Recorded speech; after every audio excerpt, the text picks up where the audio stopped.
Hello everyone. आज का topic है पॉलीमर्स। तो पॉलीमर्स क्या होते हैं, इनका क्लासिफिकेशन किस तरीके से होता है, आज हम पढ़ेंगे इसके बारे में। The word polymer implies many parts, that means poly means होता है मैनी और मर्स मीन्स होता है पार्ट्स। तो जो छोटे छोटे चीज़ें मिलकर बड़ी चीज़ बना सकती हैं वही बड़ी चीज़ कहलाएगी पॉलीमर। तो अब polymer is a compound of high molecular mass. जो पॉलीमर होता है उसका मॉलिक्यूलर मास हाई होता है, form by the combination of large number of small molecules, यानी कि जो स्मॉल मॉलिक्यूल्स हैं वो ऐड होकर कुछ इस तरीके का बड़ा मॉलिक्यूल बनाएंगी जिसका मॉलिक्यूलर मास हाई हो, और उसे ही हम कहेंगे polymers.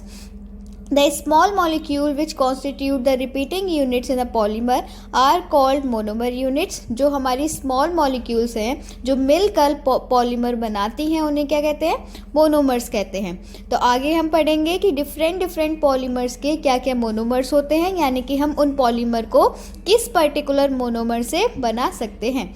The process by which the monomers are transformed into polymer is called polymerization, यानी कि वो घटना, वो फेनोमेनन या वो प्रोसेस जिसके थ्रू हम मोनोमर्स को जोड़कर पॉलीमर्स बना सकते हैं, उसी प्रोसेस को कहते हैं पॉलीमराइजेशन।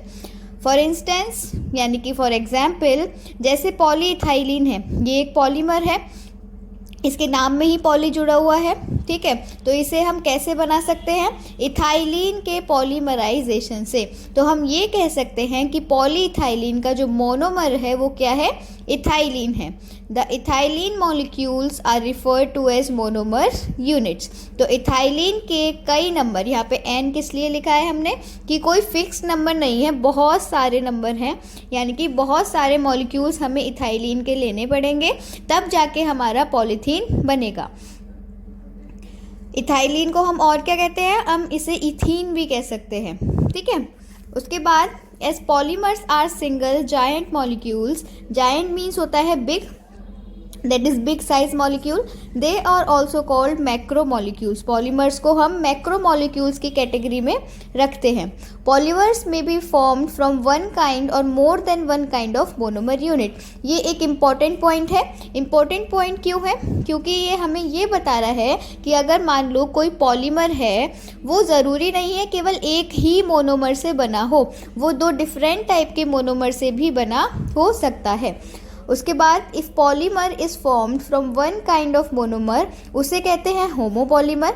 और जब polymer is form from more than one kind of monomer unit, उसे कहते हैं कोपॉलीमर या फिर मिक्स्ड पॉलीमर, या फिर हम उसे कह सकते हैं हेट्रोपॉलीमर। क्या कह सकते हैं हम उसे, हेट्रो पॉलीमर। तो इस लाइन में हम ये कहना चाह रहे हैं कि जो पॉलीमर हैं अगर उसमें जो मोनोमर है वो सब सेम है, मतलब एक ही तरह के मोनोमर मिलके पॉलीमर बना रहे हैं, तब तो वो होगा होमोपॉलीमर। लेकिन अगर डिफरेंट काइंड के मोनोमर जुड़कर पॉलीमर बना रहे हैं तो वो या तो कोपॉलीमर कहलाएगा, या तो मिक्स पॉलीमर कहलाएगा, या फिर हेट्रोपॉलीमर कहलाएगा। फॉर एग्जाम्पल, अगर पॉलीइथाइलिन है, मान लो ये पॉलीइथाइलिन है, मान लो पॉलीइथाइलिन है, वो किसका एग्जाम्पल है, होमोपॉलीमर का। क्यों है, क्योंकि इसमें मोनोमर यूनिट केवल इथाइलिन है। लेकिन जैसे ब्यूनाएस रबर होती है, वो किसका एग्जाम्पल होता है, वो कोपॉलीमर का एग्जाम्पल होता है। क्यों, क्योंकि उसकी जो मोनोमर यूनिट है वो दो हैं, दो डिफरेंट तरह की मोनोमर यूनिट हैं। कौन कौन सी मोनोमर यूनिट होती है ब्यूनाएस की, एक होती है 1,3-ब्यूटाडाइईन और दूसरा होता है स्टाइरीन। तो इन दोनों के एडिशन से ही बनता है ब्यूनाएस। ब्यूनाएस हमारी एक रबर है जो कि सिंथेटिक रबर होती है। तो ये एग्जाम्पल है हमारे कोपॉलीमर का। उसके बाद हम देखते हैं कि पॉलीमर्स का क्लासिफिकेशन किस तरीके से किया जा सकता है। तो पॉलीमर का क्लासिफिकेशन कई बेसिस पे किया जा सकता है। पहला बेसिस है कि हम उसके ओरिजिन या सोर्स के बेसिस पे करें कि हमें जो वो पॉलीमर है वो कहाँ से प्राप्त हो रहा है, कहाँ से उसे हम ले सकते हैं, उसका सोर्स क्या है। तो अगर उसके बेसिस पर देखें तो पॉलीमर्स को दो टाइप में डिवाइड, पहला होता है नेचुरल पॉलीमर्स और दूसरा होता है सिंथेटिक पॉलीमर्स। नेचुरल पॉलीमर्स नाम से समझ आ रहा है कि जो हमें नेचुरल फॉर्म में मिल सकता है, और सिंथेटिक पॉलीमर्स यानी कि जो हमें इंडस्ट्री में जो मैन मेड होता है, जो खुद से बनाया जाता है, वो होगा सिंथेटिक पॉलीमर। जो ह्यूमन बनाएंगे वो होगा सिंथेटिक पॉलीमर। तो natural polymers are found in nature mostly in plants and animal sources, इसलिए इन्हें नेचुरल पॉलीमर्स कहा गया है। फॉर एग्जाम्पल जो प्रोटीन्स होती हैं, न्यूक्लिक एसिड्स होते हैं, नेचुरल रबर होती है, वो सब आएंगे नेचुरल पॉलीमर्स में। प्रोटीन्स का आपको पता ही होगा, पढ़ा ही है। प्रोटीन्स की जो यूनिट होती है वो क्या होते हैं? अमीनो एसिड, और इसकी खासियत होती है पेप्टाइड बॉन्ड। न्यूक्लिक एसिड्स क्या होते हैं? DNA and RNA. उसके बाद दूसरा टाइप होता है सिंथेटिक पॉलीमर। तो जो पॉलीमर्स को लेबोरेटरी में बनाया जा सकता है या मैन मेड होते हैं उन्हें कहते हैं सिंथेटिक पॉलीमर्स। अब जो सिंथेटिक पॉलीमर्स हैं उनके मेन एग्जाम्पल पॉलीइथाइलिन। पॉलीइथाइलिन आपकी पॉलीथीन ही है, जो पॉलीथीन पॉलीबैग आप यूज़ करते हो वही है पॉलीइथाइलिन।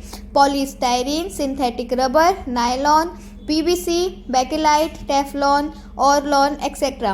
बेकेलाइट आपको पता होगा, ये जो इलेक्ट्रिसिटी बोर्ड्स होते हैं ना, बटन होते हैं जिसमें बोर्ड में बटन लगे होते हैं, वो बना होता है बेकेलाइट का।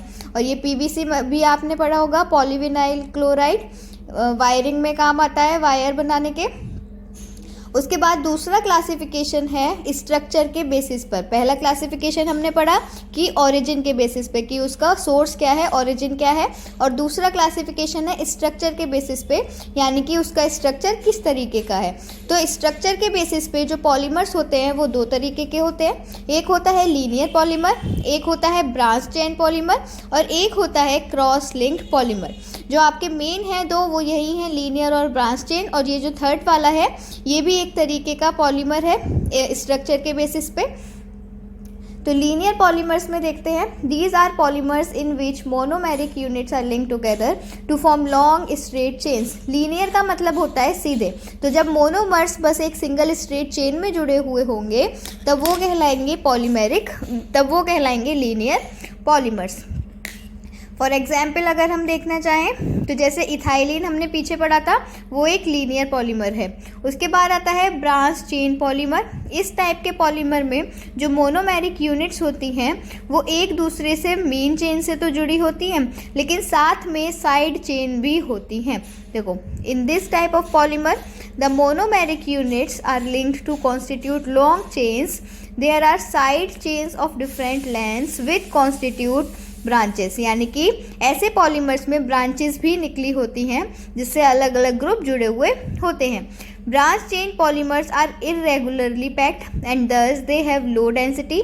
ये आपको याद रखना है कि ब्रांच चेन पॉलीमर की जो डेंसिटी है वो लो होती है, टेंसाइल स्ट्रेंथ लो होती है, मेल्टिंग पॉइंट्स लो होते हैं।